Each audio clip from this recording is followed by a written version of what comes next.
In essence, this is Earl Nightingale. He said that the key to success and the key to failure is the strangest secret. And in essence, that boils down to the power of your thoughts. Okay. If you're focusing and thinking about success, and we're going to talk about the definition of success in a minute, or you're focusing and thinking about failure, as in what you don't want and the things that you don't want in your life, then the keys and the secret to achieving either one of those is actually the same thing. Okay, that basically it's down to the power of our thoughts. Of the order. Brilliant. Yes. Okay, so let me play this very short clip. The key to success and the key to failure. We become what we think about. Now let me say that again. The key to success and the key to failure. We become what we think about. Okay, so what he's really saying here is your mind is a fertile garden. It will grow whatever you plant. If you plant success or you plant failure, a concrete worthwhile goal or confusion, misunderstanding, fear and anxiety, what you plant, you return to you. And says if you have fertile land and you plant a poisonous plant and you plant a plant that you want to have in your land, both will grow. They will both grow equally strong because they have no connection with whether you want them there or you don't want them there. You put them there to grow, and that's what they will do. Yeah.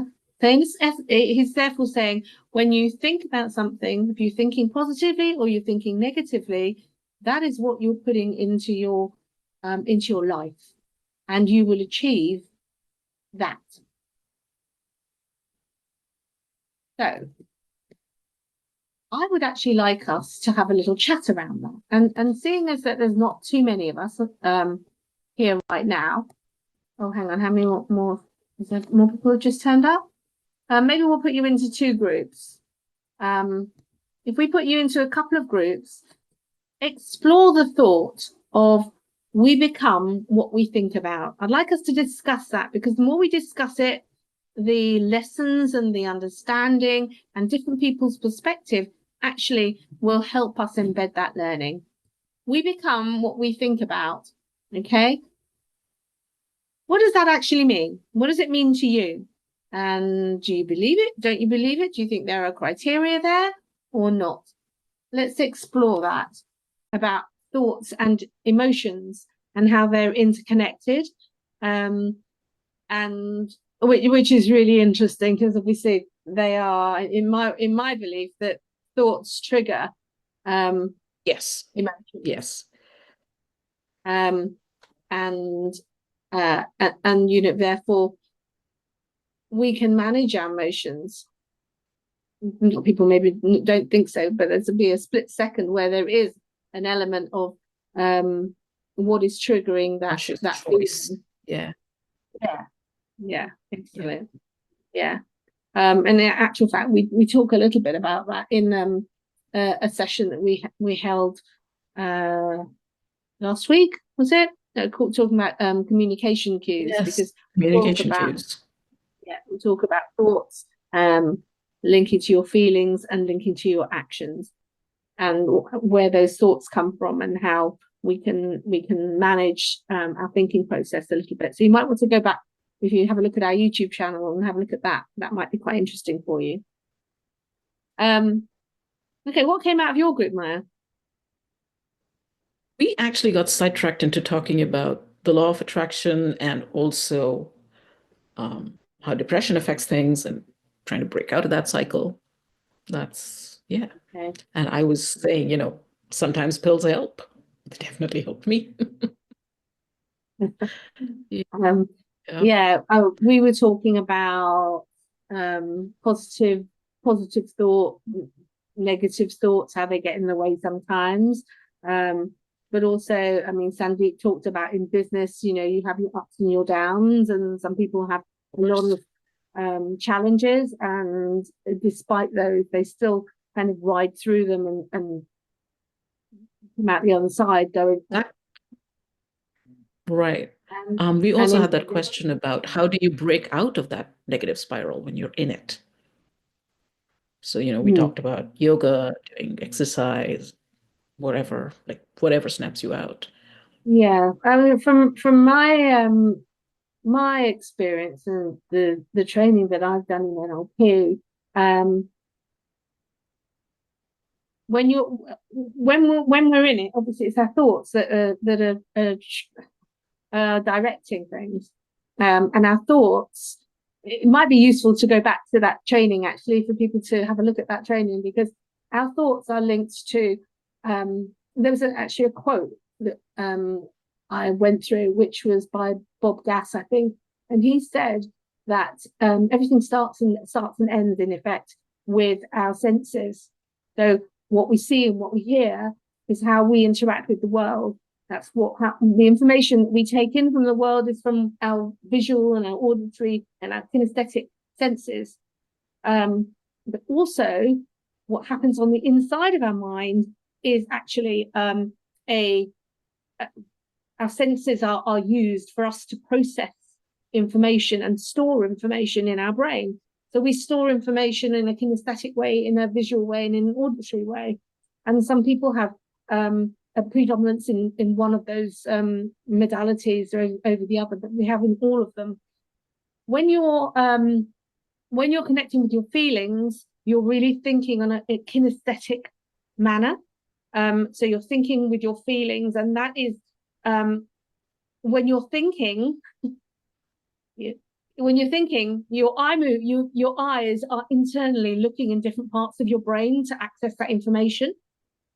So basically, when you're feeling low and you're connecting with your feelings, you have a tendency to be looking down. Okay? You have a tendency to be looking down, and that is really connecting with your feelings. One way to help you change your thinking a little bit is actually to not look down, but actually look up into that visual field in your mind's eye instead of connecting with your feelings. Because by doing that, your brain is not connecting to feelings, it's connected to the visual like movie screen that's playing in your own head. And it's very hard to think with your feelings when you're thinking, when you're looking, your mind is directed to the visual field. So that's one way that you could really help yourself if you're feeling really down, is actually you will find when you're feeling down that your head tends to be down and you're looking down and you are very much connected with those feelings that are inside. And if you want to help your brain and push it into a different plane, look up. Don't look down, look up and see the world from a different perspective. Okay, but it is about focusing on where you're going, not thinking about what's happened before. Take your mind away from that. It's happened, and unfortunately it's happened, and it's, you know, not a good thing. Having said that, if by consciously thinking about it and bringing it into your mind and not thinking about where you're going, then you're actually keeping it in your mind, if you know what I mean. Okay, let's move on, and then we'll maybe come back to this a bit. Dora, you had your hand up. Was there anything you wanted to say? I just wanted to say additionally what you said before, like turning your head a little bit down. I just heard the technique that is used by, well, you know, professional psychiatrists and what's up. Then you can like close your eyes and think about negative thoughts, like what happened before, what you are running away from, etc. And then maybe you can film yourself, you know, that you will see later, that your body is turning down. You will have this very like frightened position. And then 5 minutes later, whatever, you just think about something positive, what you are going and looking forward to, you know, something like changing this negative thought. and then you will see your body's reaction to this thought. So you will just, just look ahead or whatever, your shoulders are a bit, in the better position. And they also say that when you are thinking about these negative thoughts, it's also helping you just to fix your position, So then your body can kind of show your way to your mind. So it's the other way around. I don't know if I could explain it. It's quite complicated. Yeah, it's basically you're leading by moving your body, and that changes your thought patterns and tells it to be thinking in a different way. It's kind of mirroring, but mirroring yourself, so you can just. That's really good input. Thank you. I think that's also probably where the whole fake it till you make it comes from. Because if you've noticed, even if you're feeling like throwing up, right?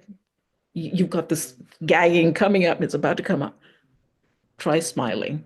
You cannot, your body physically cannot gag while you're smiling. And similarly, when you smile, your body language changes, your shoulders go back, your chest goes up. It's silly, it sounds ridiculous, but it actually works. It's amazing how this stuff works. I mean, in last training call, I was talking about my son. We were talking about eye movement, and I was asking my son a question to show my other son where he was looking when he was talking, and what it meant in terms of his inside his head. And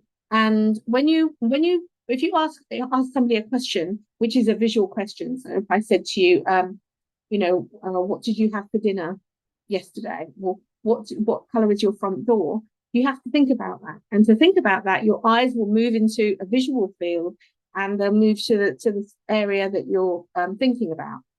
And my other son was saying, no, don't look at me, answer my question, look at me.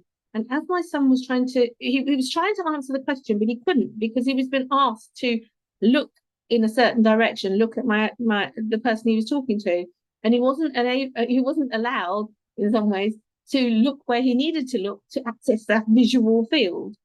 Okay, so where our eyes are affects how we're thinking and how we're feeling.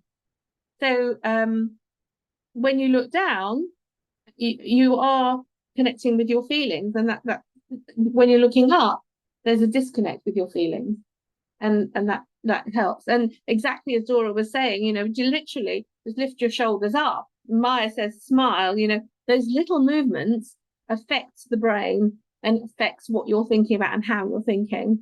It makes a big difference. Okay, so as we read before, our mind is a fertile garden. It will grow whatever you plant, success or failure, a concrete worthwhile goal, or confusion, misunderstanding, fear and anxiety. What you plant will return to you. So therefore, what we think about, if we're confused, if we're anxious, if we're fearful, that is what we're thinking about. And that is what our brain is focused on, and therefore that is what we're more likely to continue to feel and experience. Think about a worthwhile concrete goal, and then that is what your brain is focused on, and that is more likely what you're going to experience. And that is in essence what Earl is saying. The next component of what he talks about is the true definition of success. And he says that success is the progressive realization of a worthy ideal. The progressive realization of a worthy ideal. A success is anyone who is doing deliberately a predetermined job because that's what he decided to do. And he says that only 1 out of 20 of us do it. In other words, the success isn't the end point. Achieving what you want to achieve isn't about getting to where you want to go. It's actually about being on the path, because you've decided where you want to go and you are working towards it. your thoughts are in line with where you want to go, and that is where you're focusing on. What he's actually saying, therefore, is, success is different things to different people. If you've decided you want to, and Abid, you've decided you want to have a multi-million-pound business, that's great. Are you on that path? Are you consistently focusing on that? Where are you focusing, and what path are you on, and how consistent are you looking to achieve it? So what does success mean? It's different things to different people. What do you think, Maya? Are you frozen? I completely agree that it's different things to different people. Can you see me? Hear me? Yeah, I can see you. You're not moving on my screen at the moment, but yes, can hear you. There you go.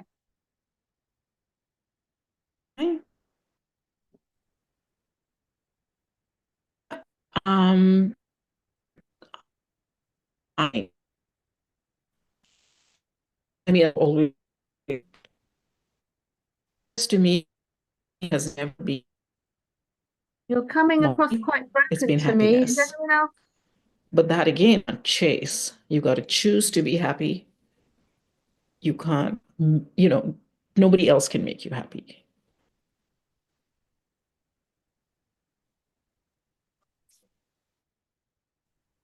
I don't know if it's me or if it's Karen, but one of us It's video freezing. help. Yeah, mine. You were freezing on my screen too. It might be me. Dora, what did you want to say here?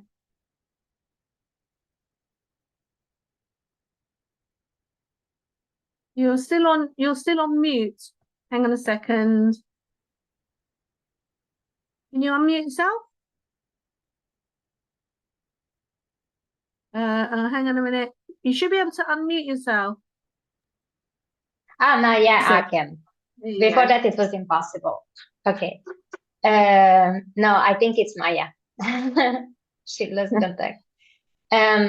So this idea just came to my mind. It's like, when you are thinking that you are someone, let's say you are a journalist, then when you meet someone else for the first time, you present yourself and say that you are a journalist, so that this person will think of you as a journalist, right?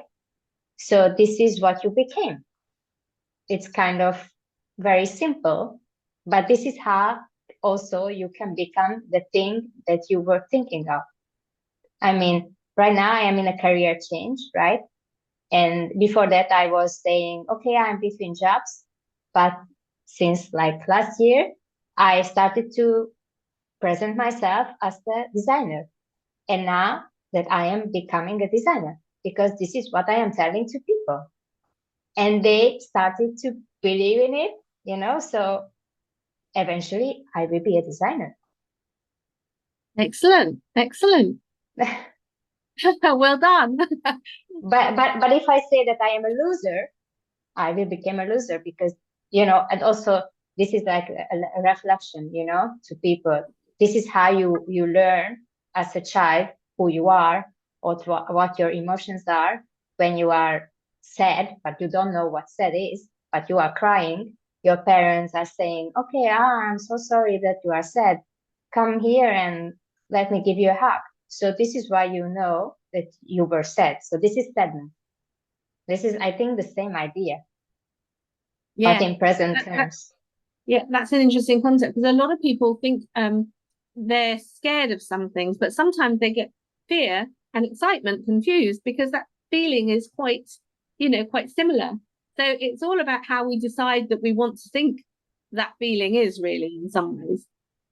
And in terms of success, kind of, it's about, what does success mean to you? What success means to you will be different to what success means to me. Some people will look at it from a monetary perspective. Other people will look at it from a relationship perspective, and other people will be something, how much they're helping other people. There's so many different ways of considering what success actually means, and everybody will have their own definition. and they will have their definition of what they want to achieve. But what Earl Nightingale is saying is that the success that we want to achieve is we are being successful if we are on that path. If we decide this is what we want from our life, then if we're going for that and that's what we're thinking about, then we are being successful. And we are successful. Achieving it at the end result is also obviously a part of that success. But being successful is actually being on the path to what you want to achieve, whatever that might be, whether it means you want to you know, whether somebody wants to be a housewife for the rest of their life, that's what they want, and that's what they're doing. They are successful. If somebody wants to be you know, an entrepreneur and they are working towards that, they are doing something about it as opposed to just thinking about it and saying I want to be an entrepreneur, then they are on the path and they are being successful. So what Earl is saying in his teaching is that you have to define and be clear in your own mind what success is for you. And then if you are working towards that, you are being successful. Success isn't just the end result. Success is you're working towards a worthy ideal. Tell us how that went. For us, it was very good. I was with Dagne B, and we started about ourselves. Like I was not sleeping peacefully, but I told her that I have implemented one thing, that I started thinking about that I have already achieved all the things which I want. Then yesterday night I sleep peacefully. Then when I wake up in the morning today, so I was not happy. So she told me that you should make a gratitude list for small things, whatever you have in your life. So I have actually earlier used to do that. I earlier used to have a gratitude book where I used to write small things, like I have two eyes, I have nose, I can move my hands. I have Yeah. just write small things. Like actually, at least I can speak like I am in the meeting right now with you guys. So she had mentioned that I told that okay, I will do in the morning again for a small, like when I wake up next day for 5 to 10 minutes, I will be just happy that I am still breathing or I am still standing. But so it will help me to align back me on my track on my goals. These are we have a lot of things to thankful rather than complaining. Exactly. And again, that's the power of our thoughts, isn't it? You turn it to the more positive side, what we can be thankful for, rather than things that we don't want. Then that puts us in a very different position and takes us forward in a very different position as well, because you're heading towards something that's more positive. That's good. Tony Robbins says, you know, what's bad is always available, but so is what's good. You can choose where to look. I like it. I like that. Yeah. And on the point of success and what success that success is being on that path, I mentioned in the group that it's a bit like you jumping on a train. You want to go somewhere, but if you just jump on any train, then it's going to take you somewhere completely different. Probably it's unlikely to take you to exactly where you want to go. So you want to jump on the train that's going to take you, that the destination is where you want to go. So I think his true definition of success being basically on the path, and in his actual words are kind of progression towards success. He talks about progression to a worthy ideal. If you're on the right train, you're moving in the right direction. You're heading to where you want to go. And if your thoughts are on that path, then you're heading to where you want to go. But if you've just not really thought about it, not really have a destination in mind, you just jump on a train because I want to get on it, I've got to get on a train. Well, that train is probably going to end up somewhere completely different from where you probably would have wanted to go. So you decide, really, like you say, Maya, it's all about choice, isn't it? Decide where you want to go, and then put your thought process in that, on that path, jump on the right train, and then there's a good chance you're going to get there. This actually happened to me. 2 years ago, I was in England. I was in Minehead, ready to catch a train back to London. Went to the platform, got on the platform. I knew my train was supposed to be 10 minutes away. A train pulled into my platform. And of course, I assumed it was my train. I hopped on. It was the train going to Cardiff. It was not the train going to London. Cardiff is in Wales. Completely different, well, not country, completely different area of England, of the UK.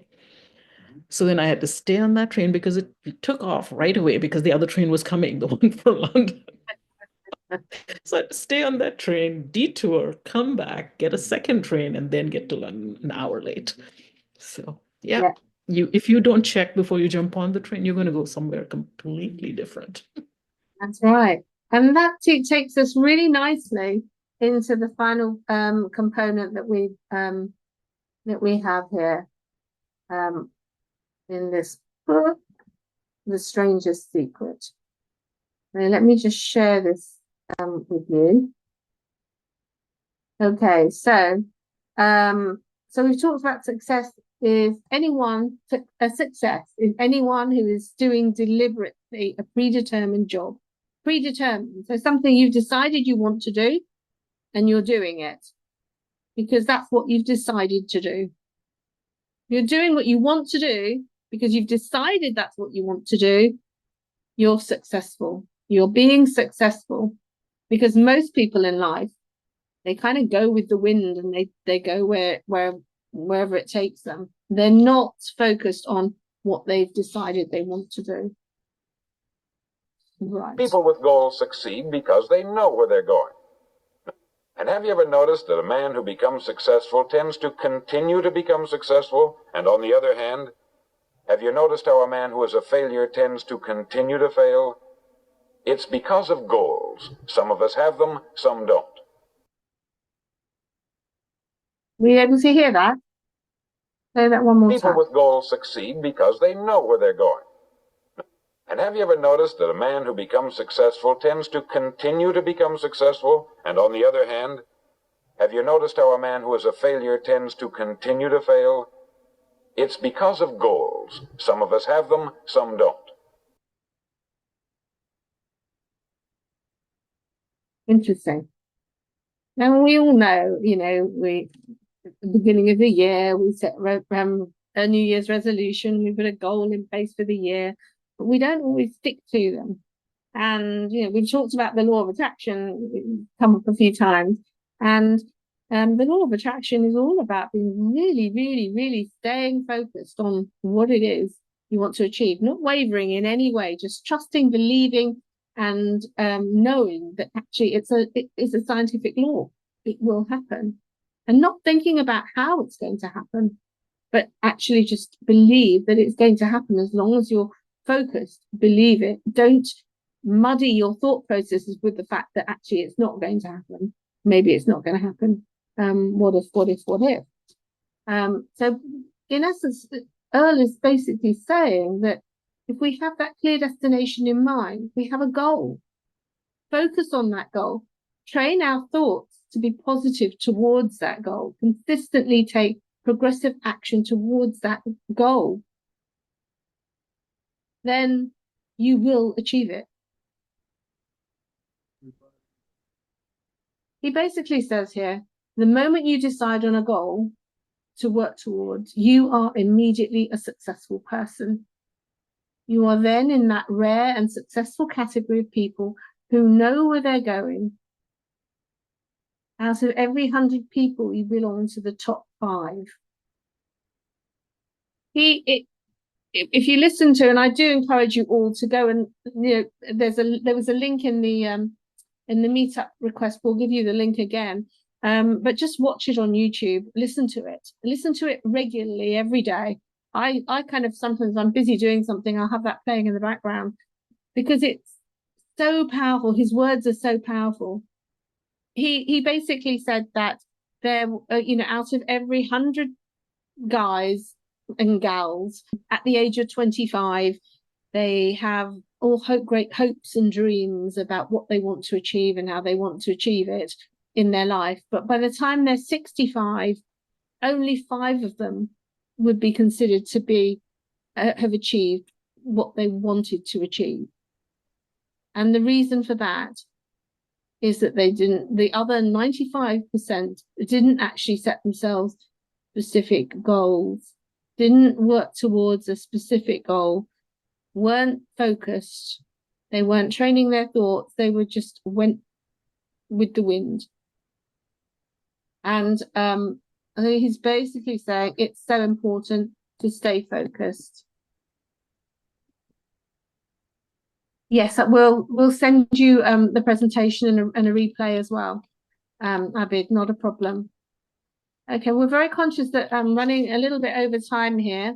So at the end of The Strangest Secret, Earl Nightingale basically says it's actually easy to be successful and to achieve what you want to achieve in life. And he challenges everybody to a 30-day challenge. He says that if you follow the path for 30 days, you'll be amazed at what a difference it will make. He says, don't concern yourself too much with how you're going to achieve your goal. Leave that to a greater power than yourself. All you have to do is know where you're going. The answers will come to you of their own accord and at the right time.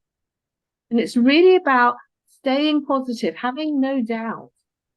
Don't allow yourself to have that doubt, and work consistently towards what you want to achieve, knowing and trusting that you will achieve it. I think actually I'm going back.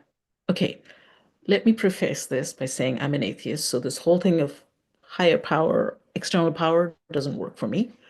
But I think the way I interpret it is that this is faith in the human ability, right? Whatever you determine to do, you will figure out a way to do it. Yeah. If you want to cross the tallest mountain, swim the longest channel, you will do it if you really are determined.